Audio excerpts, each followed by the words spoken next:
Bonjour tout le monde et bienvenue sur Radio Gambard. Aujourd'hui, on va aller explorer le monde de la mode et plus précisément les créateurs de mode qui, à côté de leur passion, doivent gérer leurs études. Avec Hippolyte Bourgon et Lorraine Colli qui vont nous expliquer les coulisses de leurs activités.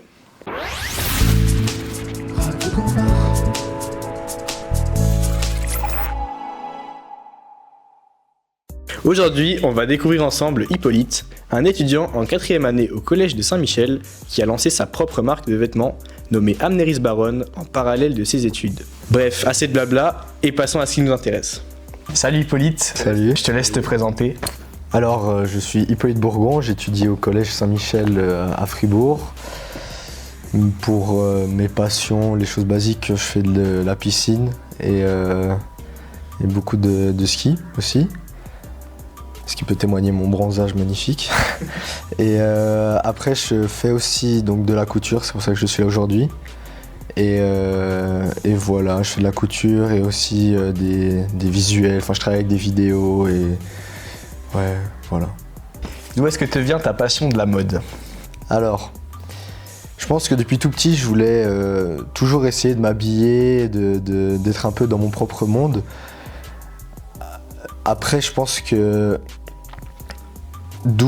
où ça a commencé, c'est vraiment quand j'ai commencé un peu à porter du large, j'essayais des trucs, je trouvais des vêtements dans l'armoire de mes grands-parents ou de mes parents et j'essayais tout ça. Et en fait, c'est vraiment, j'ai essayé et puis voilà. Voilà. C'était vers quel âge ça ? Je pense que c'était vers où j'ai vraiment commencé à aimer, c'était vers 15-16 ans comme ça, c'est assez tard quand même. Mais... Ouais, assez récent du coup. Ouais. Est-ce qu'il y a un message que tu cherches à faire passer avec ta marque de vêtements ?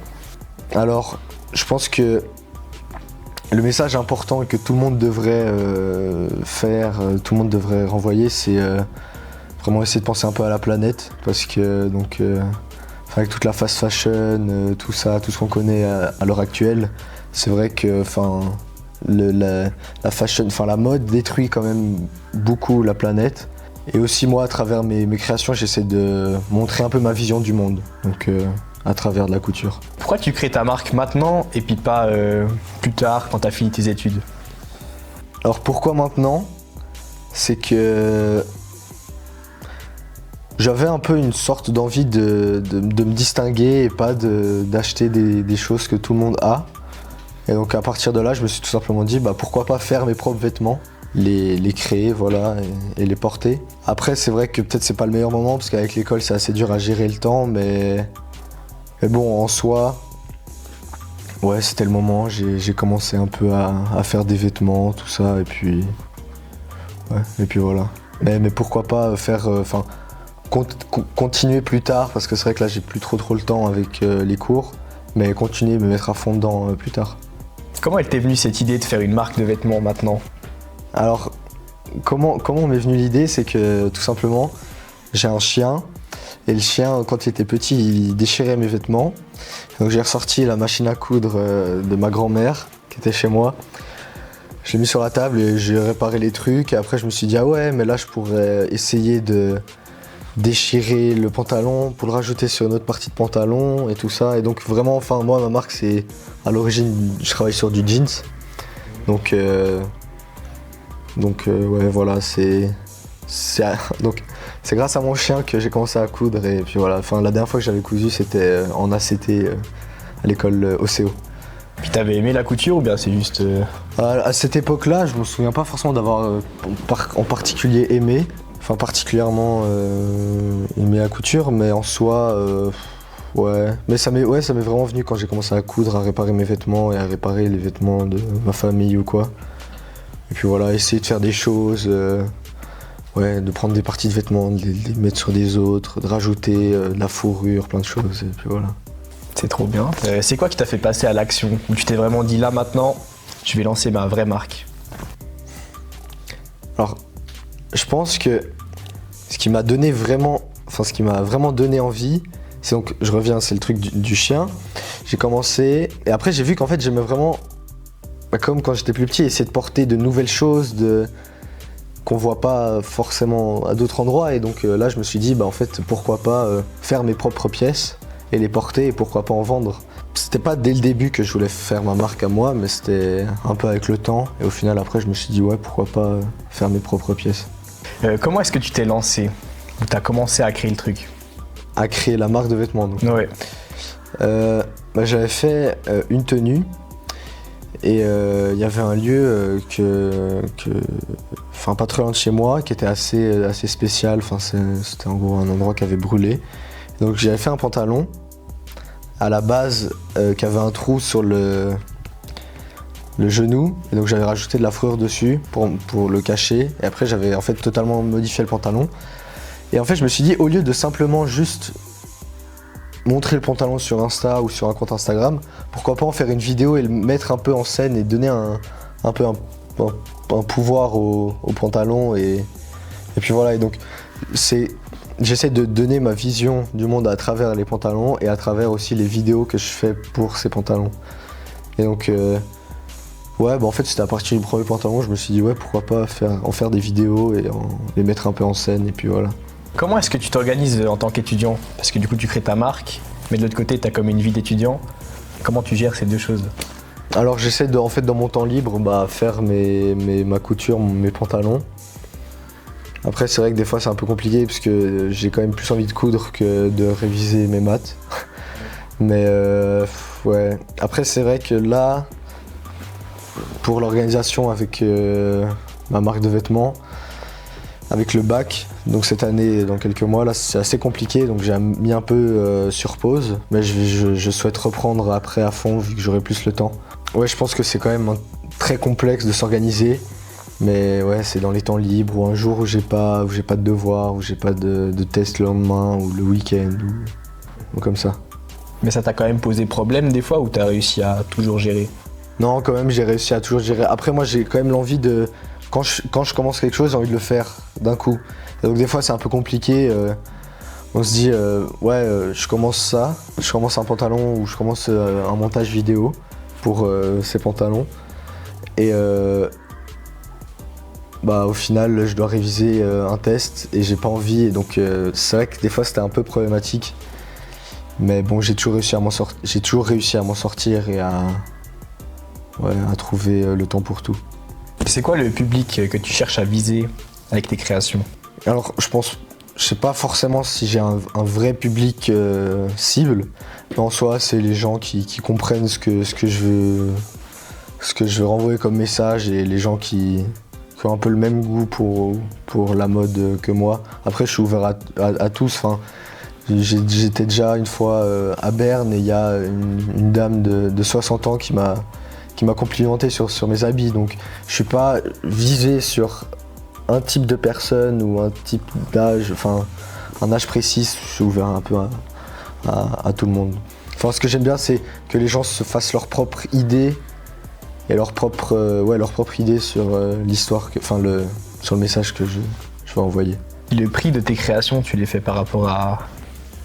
Alors je l'ai fait plus par rapport au temps de travail. Après, ça m'est arrivé des fois qu'un ami ou une connaissance me donne quelque chose, une pièce qui porte plus, donc un pantalon ou même là je travaille sur un polo.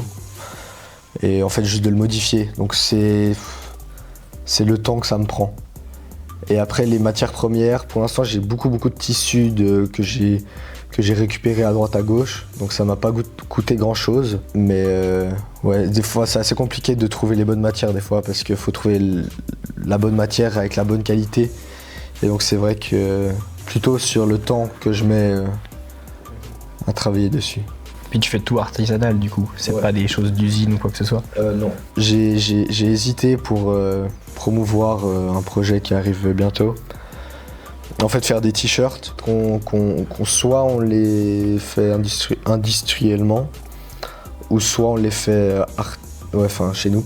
Pour moi, c'est quand même mieux de faire. Je pense que c'est mieux de faire chez soi, et moi je fais comme ça, je fais chez moi. Mais en plus j'ai des amis qui ont les outils pour par exemple pas faire les t-shirts mais j'avais plus le mot, mais les floqués ou des choses comme ça. Mais donc ouais. Et après par exemple si je veux vendre 20 t-shirts pour promouvoir un truc, bah je sais pas, je vais pas forcément acheter 20 t-shirts sur un site. Je vais plutôt essayer de trouver 20 t-shirts à zigzag ou comme ça pour après pouvoir moi-même les modifier et les vendre. Après c'est-à-dire qu'ils vont pas se ressembler. Donc c'est pas vraiment un truc d'usine où je vends 20 t-shirts ou 50 t-shirts et X et Y auront le même t-shirt. Non, parce qu'il y aura le même flocage, mais ça va pas être la même forme vu que je les aurais achetés en fripe ou comme ça. Ok. Où est-ce qu'elle se passe la logistique et la production? C'est tout chez toi ou bien t'as quand même des ateliers quelque part? Non, alors j'ai tout chez moi, dans la chambre de mon frère, parce qu'il habite plus chez nous. Donc c'est dans la chambre de mon frère. Après, des fois je vais chez des amis pour coudre ou quoi, parce que j'ai pas le matériel nécessaire. Mais ouais, en général, c'est quand même plus chez moi. Ouais. Ok. Et puis, t'es tout seul sur ce projet? Ouais. Oui. Mais justement, je vais essayer de travailler avec un ami à moi qui a aussi une marque pour essayer de faire un sort de petit défilé ou un truc comme ça. À deux, c'est plus simple pour l'organisation et même il y a plus de tenues à montrer. Donc, je suis tout seul. Et je pense que j'aimerais pas forcément avoir quelqu'un d'autre avec moi pour la marque. Mais pourquoi pas se mettre avec quelqu'un qui a une autre marque pour s'aider. Faire une collaboration? Ouais, un peu, ouais, c'est ça. T'as déjà fait un défilé de mode? Alors non, pas pour... j'ai fait un défilé en tant que mannequin et j'avais une de mes pièces sur moi. Et le bas, c'était un ami à moi qui présentait sa collection et il m'a laissé faire le haut. Ouais, je suis pas très fier de cette pièce, mais voilà, c'était un peu la première expérience pour moi pour défiler en tant que mannequin et en tant que créateur. Donc voilà, mais je souhaite organiser mon défilé à moi. Ouais, plus un truc un peu dans la forêt ou un truc assez spécial pour un peu marquer le coup. C'est un peu stressant de faire un défilé ou... En tant que mannequin, tu dis ou... Ouais, comme toi t'as fait mannequin. Ouais, c'est quand même assez stressant. Après, je pense que c'est quand même du bon stress. Enfin, les gens, ils sont là pour voir les pièces. Et donc, voilà, mais c'est vrai que c'est très stressant. Mais bon, c'est du bon stress. Est-ce dans ta carrière de créateur de vêtements, t'as eu des moments de doute où tu t'es dit que t'allais arrêter ou bien faire une pause ou quoi que ce soit? Ouais, alors... Bon, ça, ma carrière n'est pas très très longue pour l'instant, mais en soi, des moments de doute, oui quand même, va se dire est-ce que tout ce que je fais là c'est pour moi? Est-ce que j'arrive à me démarquer des autres en fait? Parce qu'il y a tellement de monde qui font des vêtements actuellement. Et là, je fais un peu une sorte de pause pour me concentrer sur les études et je reprendrai plus belle après. Plus tard, tu comptes rester dans le monde de la mode? Ou bien tu veux changer? T'as des projets? Pourquoi pas rester dans le monde de la mode, mais mon futur est encore un peu flou. Mais ouais, je me dis peut-être essayer de faire un peu de mode, mais à côté. Ou sinon faire un peu de mannequinat, mais bon après, pendant quelques années. Pas forcément dans le monde de la mode, mais en tout cas dans un monde artistique. Mais ouais, toujours essayer de faire des vêtements de mon côté, c'est cool. Et après de voir quelqu'un qui a le vêtement que tu as fait, ça fait quand même plaisir à voir. L'interview est maintenant terminée, on va passer aux activités.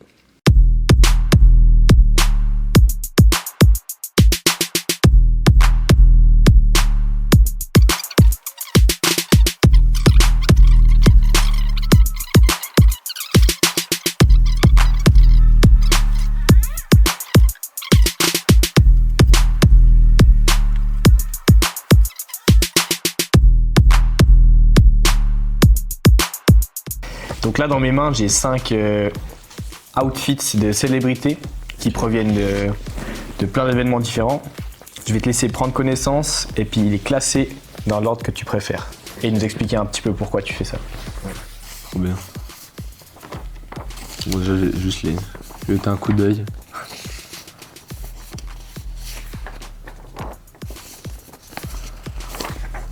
Plein de belles choses.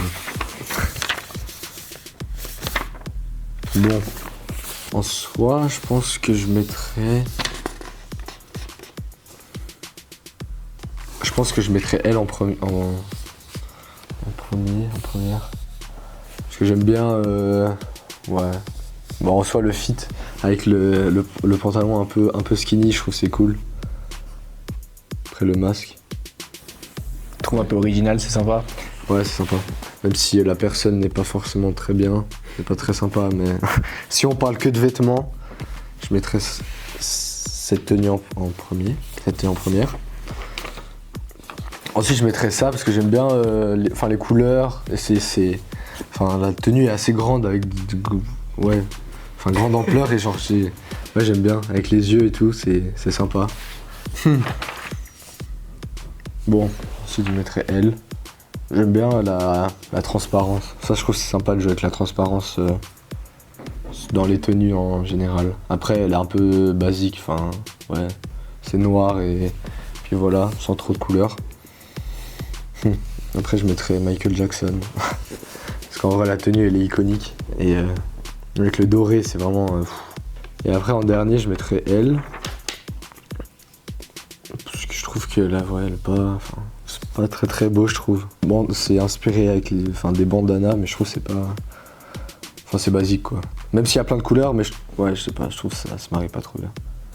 Ok, ça c'est ton classement final? Ouais, donc premier, deuxième, troisième, quatrième, cinquième. Super. Alors là, dans mes mains, je tiens 3 outfits de célébrités encore une fois. Sauf que ceux-là, ils ont fait polémique quand ils ont été observés. Okay. Donc je vais te les montrer un par un. Et puis toi, tu vas me dire ce que t'en penses. Si c'est justifié la polémique ou pas. Donc en premier, on a Lady Gaga qui s'était habillée en robe de viande. Bon, j'avais vu passer ça. Alors, bon, je sais pas trop la signification derrière, mais bon, la tenue, je la trouve pas très très belle. Malgré qu'en soit la couleur de la viande, ça va, mais bon, je trouve de s'habiller avec de la viande, c'est un peu spécial. Après, peut-être que c'était pour représenter... je sais pas trop la signification, mais peut-être que c'était pour représenter toute la souffrance animale, mais... Ouais. T'es pas très fan, quoi? Ouais, je suis pas très fan. Ouais, je sais pas. Je suis un peu perplexe. Non, je suis pas... Ouais, non, je suis pas fan. Ok. La deuxième, ce sera récemment aux Grammys de cette année. Il y a Kanye West qui a mis sa femme en robe invisible. Ouais, j'ai vu passer ça. Bon, comme j'ai dit avant, j'aime bien travailler, même les célébrités qui travaillent un peu avec de la transparence. Mais bon, là, c'est un peu spécial quand même. Bah, les deux, ils sont connus pour leur fit un peu problématique. Même plus récemment, Kanye West qui porte un t-shirt avec une croix gammée dessus. Donc moi, je m'attarde pas trop sur leur tenue parce que je trouve que ça n'a aucun sens. Et c'est juste de la provoque. Et donc là, en l'occurrence, là, la robe est toute transparente, quoi. Est-ce que pour toi, on peut encore parler de mode à ce niveau-là? Ou bien c'est pas vraiment un vêtement?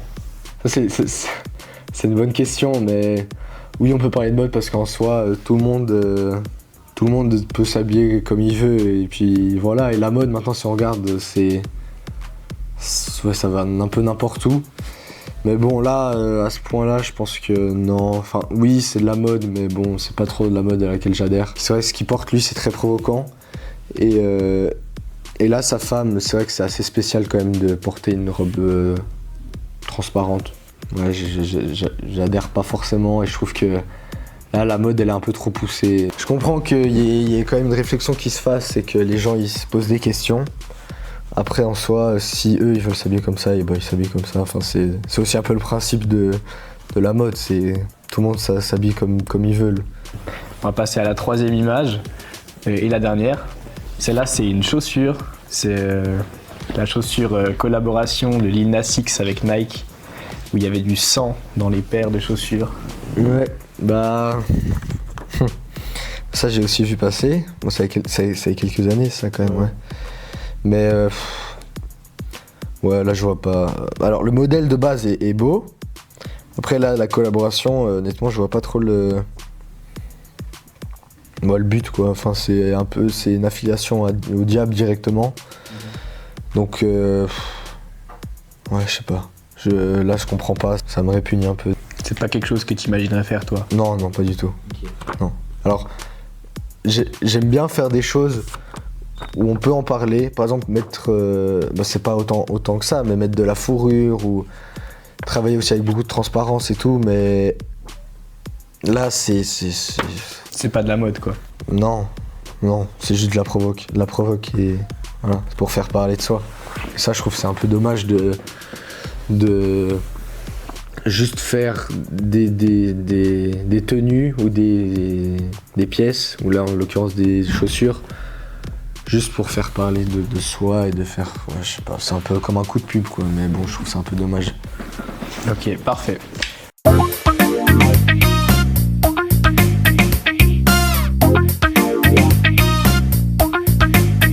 Et j'appelle ça un peu la mode TikTok, mais bon, c'est un peu la masse qui se rue sur un peu la mode et qui essaie de bien s'habiller. Et moi, j'aime pas trop ça, mais après, chacun fait ce qu'il veut.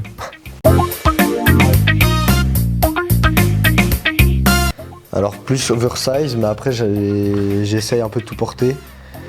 Et ces derniers temps, je me retourne plutôt vers quelque chose d'ajusté, donc plus droit et tout ça.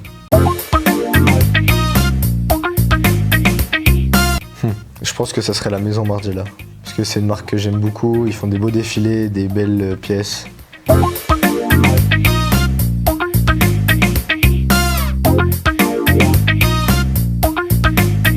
Alors travail solo, après j'aime bien des fois avoir des conseils de mes amis ou comme ça. Toujours un truc artistique, mais essayer de faire des sortes de vidéos, des visuels et tout ça. Par exemple faire des clips pour des rappeurs, mais assez avec des superpositions de plans et des choses comme ça. Ouais. Maintenant, on va aller explorer au-delà de Pérols, en haut de la chocolaterie Villars, où se situe Lorraine Colli, une entrepreneuse pleine de talent qui a lancé son propre business nommé La Biblio. Donc bonjour, je m'appelle Lorraine Colli, j'ai ouvert en août 2024 la Biblio en parallèle de mon master à l'Uni de Fribourg en business communication. Donc la Biblio, qu'est-ce que c'est? C'est comme une bibliothèque classique, mais pour les vêtements, les sacs et les accessoires. Ce qui est important de comprendre, c'est que c'est pas uniquement pour une occasion, un mariage, un événement, on va par exemple louer une robe de soirée, mais moi mon objectif c'est que ça s'intègre vraiment dans le quotidien de mes clientes. Donc les locations elles sont disponibles de 1 jour jusqu'à 3 mois, donc la durée de location elle est totalement flexible. Ça se loue pour l'instant à la pièce. Là je suis en train de travailler sur la mise en place des abonnements mensuels pour recevoir régulièrement des nouveautés. Et puis voilà, c'est un peu finalement l'extension de la garde-robe de mes clientes. Du coup, étant étudiante, la question du financement, elle est assez vite arrivée. Donc une fois que j'avais un peu posé mon business plan, etc., j'ai décidé de me tourner vers un financement participatif parce que mon projet, il avait quand même un aspect innovant, ça existe pas en Suisse, donc je me suis dit que le crowdfunding, ça pouvait bien correspondre pour financer en tout cas le premier stock. Donc c'est ce que j'ai fait. J'ai finalement décidé de me tourner vers la plateforme We Make It parce que on me l'a conseillé pour ce genre de projet et puis je pense que c'est aussi un des leaders en Suisse pour le financement participatif. Ensuite, j'ai dû fixer ma durée de campagne pour le financement participatif. Donc, sauf erreur, on pouvait choisir entre 30 et maximum 45 jours. J'ai choisi 45 jours. C'était déjà... c'est une période qui est quand même relativement stressante. On sait que c'est le principe du tout ou rien qui s'applique. Donc, si on n'atteint pas cet objectif-là, on reçoit rien. Donc moi, l'objectif, finalement, je l'ai fixé à 13 000 francs. C'était aussi un défi de savoir où fixer la limite parce que moi je savais le montant que j'avais besoin de base. Il était un peu plus élevé que l'objectif que j'ai fixé finalement à 13 000 francs, mais je savais aussi les difficultés que pouvait amener un financement participatif, donc j'ai préféré aussi jouer la sécurité. Et puis finalement après 45 jours le financement participatif il a abouti avec succès. Donc je pense que clairement l'aspect innovant et puis durable du projet ça a clairement motivé les gens à soutenir ce projet là. Je pense que quand on fait un financement participatif, c'est vraiment 45 jours, on pourrait croire que c'est un sprint, mais ça paraît plutôt comme un marathon. Au début, on a plutôt les proches qui aident, donc c'est vrai que les premiers jours c'est un peu l'euphorie, on est là, c'est bon, ça va être facile, j'aurais dû fixer beaucoup plus. Puis après on arrive vers le milieu et puis on voit que ça va plutôt être, va falloir bien continuer à communiquer et puis à faire un maximum de pubs. Donc c'est vrai que c'est une période qui est assez stressante. On a un peu parfois l'impression de quémander les gens et puis d'envoyer des messages, oui, vous pouvez m'aider, etc. Mais je pense qu'au final, c'est quand le projet il a du sens, les gens ils aident volontiers. Aussi, en fonction du profil, je pense que ça a aussi aidé. J'étais étudiante, donc les gens ils aident aussi volontiers. Et puis c'est aussi finalement après de passer par une plateforme comme ça donne aussi de la crédibilité au projet plutôt que de se dire juste je vais aller récolter de l'argent par moi-même. La plateforme, je pense qu'elle amène aussi une partie de crédibilité. Et puis on voit aussi que ça renforce la confiance des gens. Après, ce qu'il faut pas oublier aussi, c'est que la plateforme elle prend 10%. Sur le Make It, c'est 10%.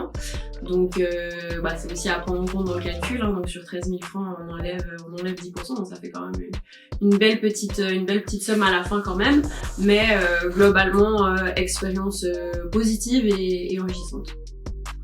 Moi, la communication pour faire connaître mon crowdfunding, elle s'est faite surtout de manière digitale. Alors c'est clair que auprès de mes proches, là c'était plus de vive voix, mais c'est vrai que j'avais déjà créé mon compte pour l'entreprise, donc la Biblio, et c'est vrai que j'hésitais pas à écrire à des personnes que je pensais qui pouvaient être intéressées en DM, etc. Et puis j'ai aussi après eu la chance d'être aidée par certaines petites influenceuses locales qui m'ont aussi relayé, etc. Donc ça a permis aussi de se diffuser un petit peu. Et je pense que le défi aussi c'était d'essayer d'aller toucher un peu au dehors de Fribourg. J'ai aussi remarqué que sur certaines régions c'est peut-être plus facile. Je pense qu'à Lausanne, à Genève c'est quand même plus développé les financements participatifs. C'est vrai qu'à Fribourg les gens sont peut-être un petit peu plus frileux. Donc globalement beaucoup de démarchage, beaucoup de messages privés. On voit que c'est aussi quand on va directement parler à la personne que ça a un impact plutôt que juste d'envoyer dans des groupes ou bien mettre en story. C'est vrai que ça a un peu moins d'impact. Je pense que quand on se lance pour créer une entreprise, on se doute que ça va pas toujours être facile. Je pense que moi globalement j'ai eu beaucoup de positifs. Je pense que au début peut-être si je devais changer quelque chose, je pense que je changerais rien parce qu'on apprend toujours de ce qu'on fait. Mais c'est vrai que au début quand j'ai aussi eu cette somme d'argent après avoir eu le financement participatif, autant vous dire que j'avais du coup un peu plus que 10 000 francs quand on a enlevé les frais de We Make It. C'est vrai que c'était peut-être la difficulté de trouver comment bien en fait investir cet argent. Clairement moi c'était pour le stock de départ, donc la totalité quasiment du montant est passé là-dedans. Mais si je devais refaire, je pense que peut-être j'achèterais moins de pièces et je garderais quand même un peu plus de liquidité pour tout ce qui était peut-être communication. J'ai quand même utilisé aussi une partie du montant pour payer mon logiciel qui me sert de site internet. J'utilise un ERP qui s'appelle Odoo, donc ça a aussi servi, le crowdfunding a aussi servi à financer ça. Mais c'est vrai que peut-être plus budgéter les achats initiaux, on va dire. Là, c'est vrai qu'on se retrouve avec la somme, puis on se dit trop bien, on peut acheter plein de sacs qu'on peut pas s'acheter avant. C'était un peu ça, j'avais déjà des marques en tête que je voulais mettre en avant, donc peut-être pas se précipiter en tout cas à ce niveau-là. C'était peut-être l'erreur que j'ai fait, et puis garder un petit peu en réserve pour des investissements peut-être futurs dans les prochains mois. C'est vrai que moi je suis seule de A à Z pour tout faire, et puis maintenant ça fait 8 mois que la Biblio elle a ouverte, et je me dis qu'il faudrait encore une fois que j'investisse peut-être auprès d'experts dans différents domaines, que ce soit du marketing, parce que c'est vrai que je suis très axée communication, mais marketing c'est autre chose. Peut-être aussi, alors par exemple pour tout ce qui est compta, etc., ça je suis déjà accompagnée, donc, mais je dirais de pas hésiter à s'entourer de personnes compétentes dans différents domaines qui pourraient peut-être nous prendre des heures et des heures, alors que peut-être des fois on se dit non mais au tout début chaque centime compte, donc on se dit c'est mettre je sais pas telle somme là-dedans, ça va me faire ça va me faire mal à mes finances, mais quelque part il faut toujours poser le pour et le contre. Je pense qu'au début ça c'est aussi une difficulté de savoir où est-ce que ça vaut la peine d'investir. Je pense qu'au niveau communication j'ai investi de manière assez correcte, j'ai été beaucoup dans le digital, mais j'ai aussi fait beaucoup d'événements, etc.